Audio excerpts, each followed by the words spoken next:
Hello. ये chapter 10 का part 2 है।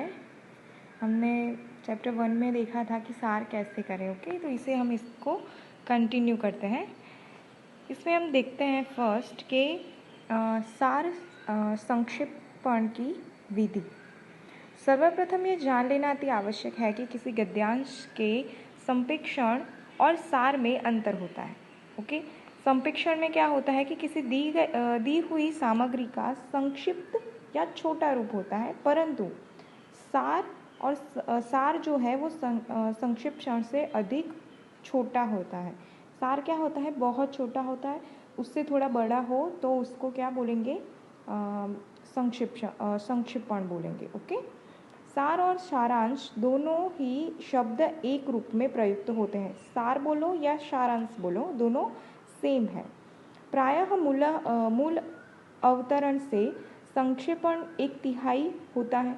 इसके लिए आप सभी शब्दों को गिनकर उनमें 3 का भाग दे दें और जितनी संख्या आए उतने ही शब्द में अवतरण का केंद्रीय भाव अपनी भाषा में लिख देना चाहिए। कुछ विद्यार्थी अवतरण की कुछ पंक्तियाँ लिखकर समझ लेते हैं कि उनका संक्षेपण या सार तैयार हो गया है ना। को एक पैराग्राफ होता है, उसका सार लिखना होता है, तो हम क्या करते हैं, उसमें से कुछ भी ऐसे उठा के छोटा सा लिख देते हैं तो हो गया सार। लेकिन ऐसा नहीं होता, परंतु अवतरण के मूल भावों को जीवित रखते हुए शब्दों को कम करना एक कला है।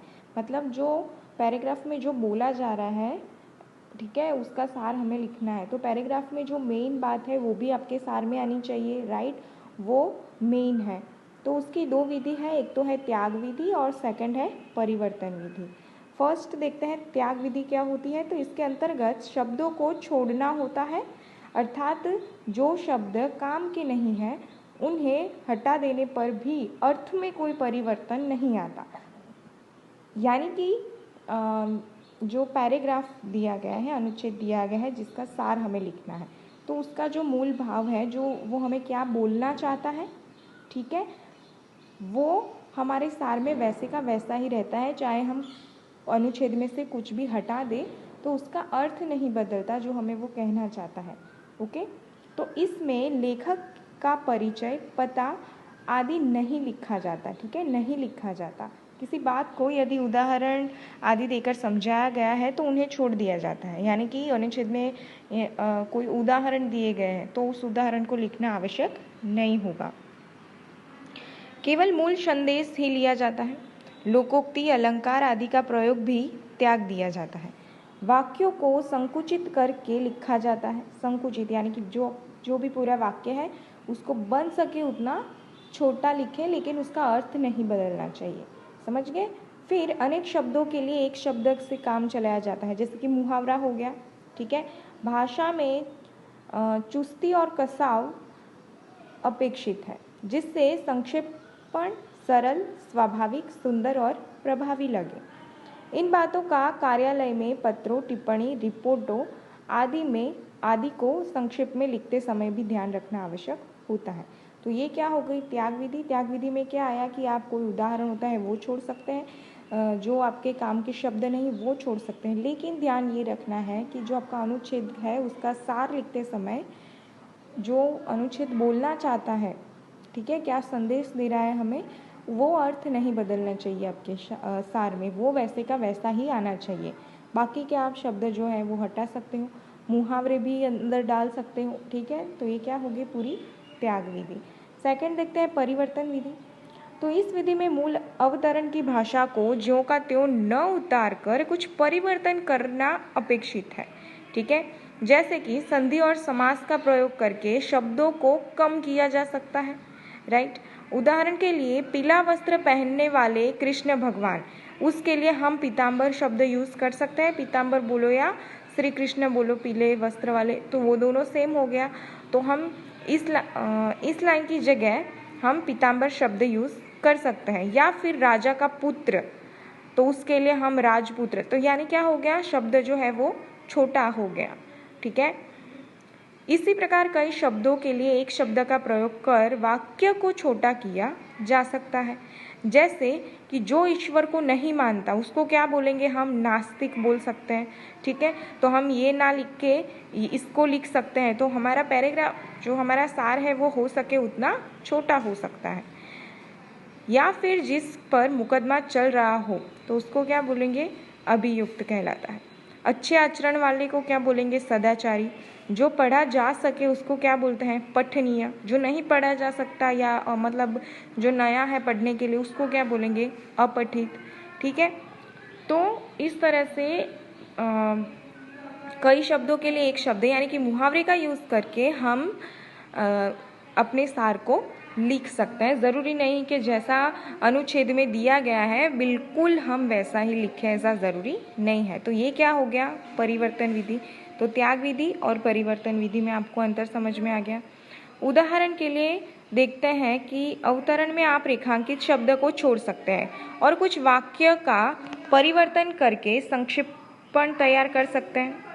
इसे कैसे करते हैं कि सार संक्षिप्पण लिखते समय प्रायः हम प्रमुख बिंदुओं अथवा शब्द को रेखांकित कर लेते हैं और प्रमुख बिंदु को समेटते हुए संपूर्ण सामग्री को अपनी भाषा में 1/3 शब्द में लिखते हुए, परंतु सार लिखने की एक और विधि भी है। कभी कभी हम मूल सामग्री को पढ़ते समय विस्तार देने वाले छोटे शब्दों को हटा देते हैं और निरर्थक शब्दों को छोड़ भी देते हैं, यानी कि जो उदाहरण हो गए वगैरह हो गए उसको हम छोड़ भी सकते हैं।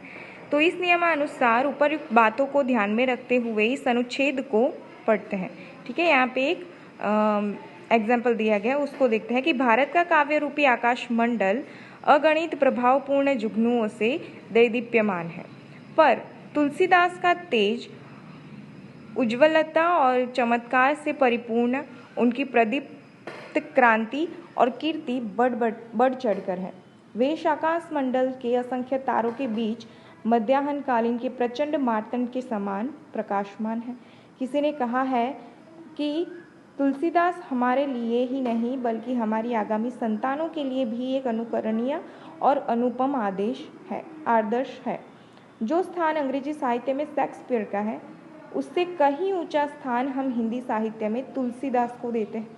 क्यों न दे, ये कोरे कवि नहीं थे, वरन ये थे एक अद्वितीय चरित्र वाले कवि सम्राट, परमोच्च श्रेणी के महात्मा, राम के अनन्य भक्त थे, धर्म और नीति के पथ प्रदर्शक थे, दार्शनिक गंभीर तत्वों को सरल सरस और शब्दावली में समझाने वाले, उपदेशक एवं भविष्य के गर्भ में निहित घटनाओं को बतलाने वाले महात्मा थे।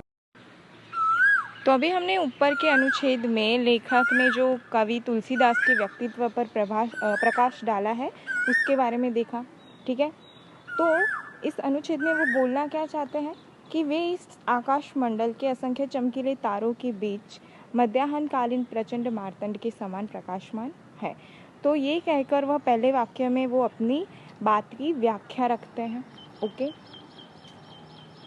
एक वाक्य में लेखक ने शेक्सपियर का उदाहरण लेकर अपनी बात को साफ किया है कि जैसे अंग्रेजी साहित्यकार है शेक्सपियर, वैसे ही हिंदी में कौन है, तुलसीदास जी है। ओके, फिर नेक्स्ट देखते हैं कि उन्होंने 7वीं पंक्ति में उच्च प्रदर्शक कहकर तीसरी पंक्ति के भाव को दोहराया है और भाव को प्रभावी बनाने के लिए लेखक ने दूसरी पंक्ति में बढ़ चढ़कर होना मुहावरे का प्रयोग भी किया है। ठीक है, इसमें कथा नहीं है। हमने देखा ना, ये जो अनुच्छेद है वो एक कथा नहीं है। काव्य रूपी आकाश मंडल में जो स्थान अंग्रेजी साहित्य में महान कवि शेक्सपियर का है उससे कहीं ऊंचा स्थान हम हिंदी साहित्य में तुलसीदास को देते हैं, इसका प्रयोग किया गया है। चौथे वाक्य में लेखक ने प्रसिद्ध कथन का उल्लेख किया है, बहुत अधिक विशेषणों का प्रयोग और क्यों न दे। वाक्य लेखक की रचनात्मक शैली को दर्शाता है। ये छोटे छोटे ऐसे शब्द होते हैं ना, वो क्या करते हैं, वाक्य की लेखक की रचनात्मक शैली को दर्शाने का काम करते हैं। इस तरह हमने देखा कि किस तरह किसी कथ्य में बहुत सी बातें मूल भाव से जुड़ी रहती हैं, जिनका उपयोग भावों को स्पष्ट करने के लिए या उसे प्रभावपूर्ण बनाने के लिए किया जाता है। ओके, अभी इसका जो मूल भाव है वो क्या है कि कवि तुलसीदास का प्रभावशाली व्यक्तित्व, उनके व्यक्तित्व के बारे में बात करी जा रही है।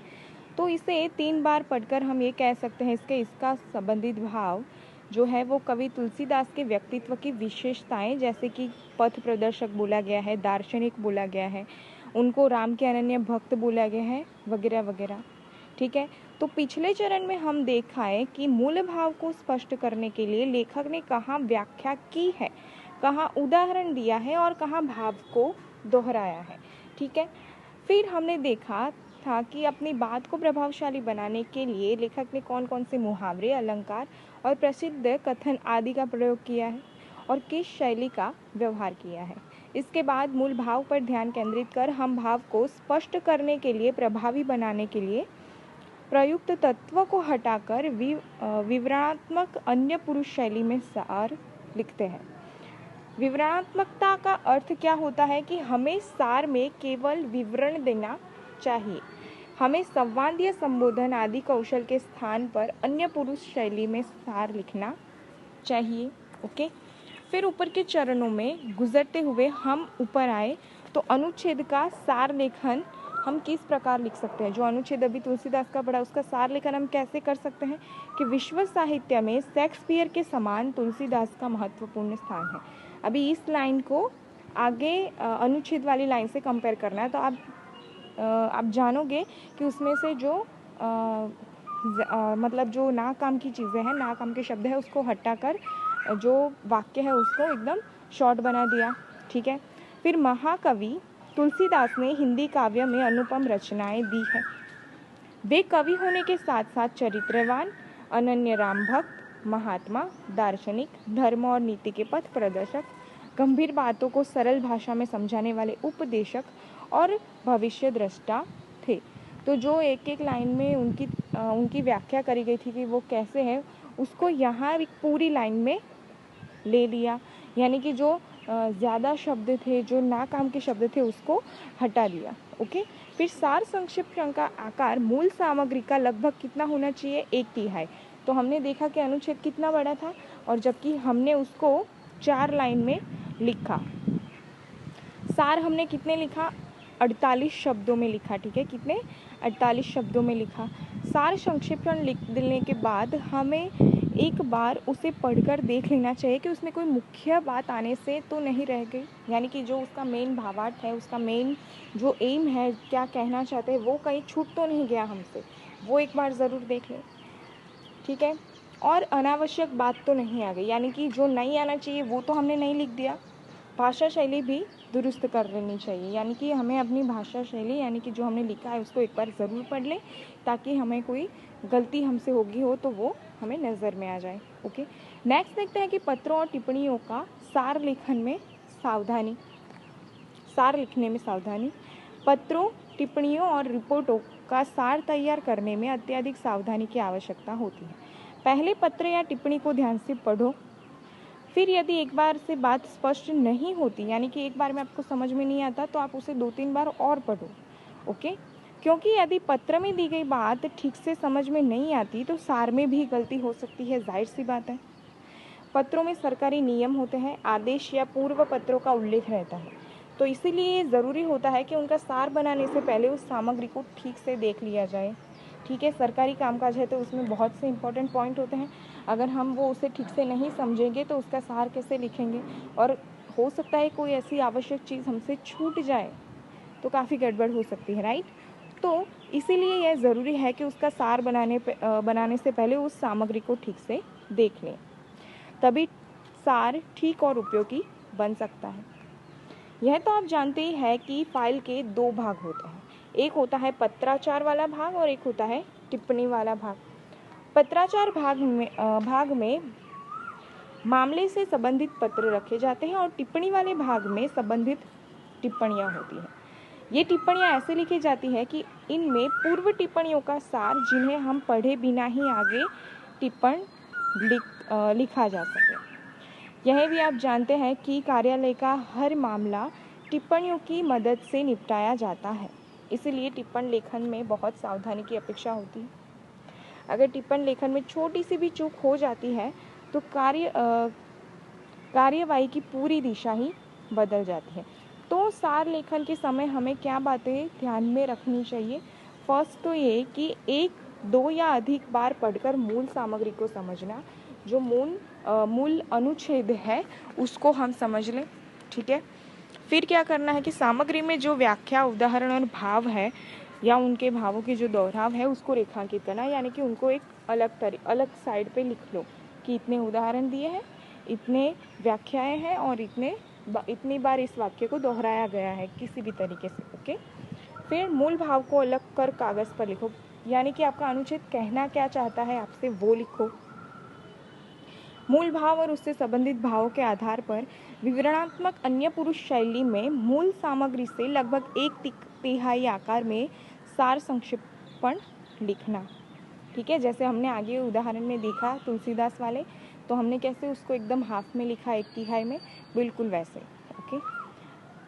फिर लिखित सार को पढ़ना और देखना ही कहीं उसमें कोई मुख्य बात आने से रह नहीं गई। जब सार तैयार हो जाता है तो कोई मुख्य बात आने से रह नहीं गई, उसको एक बार चेक कर लो। आवश्यक होने पर सार का संपादन करना। संपादन मतलब सार में कोई मुख्य बात आने से रह नहीं गई तो उसे वापस जोड़ दो, ठीक है। यदि इसमें कोई दोहराव आ गया है तो उसे हटा लो और अपनी भाषा शैली को उपयुक्त व चुस्त बनाओ। तो इसे हम कंटिन्यू करते हैं, देखते हैं आगे की सार लेखन में और क्या होता है। ओके, मिलते हैं नेक्स्ट वीडियो में। Bye bye.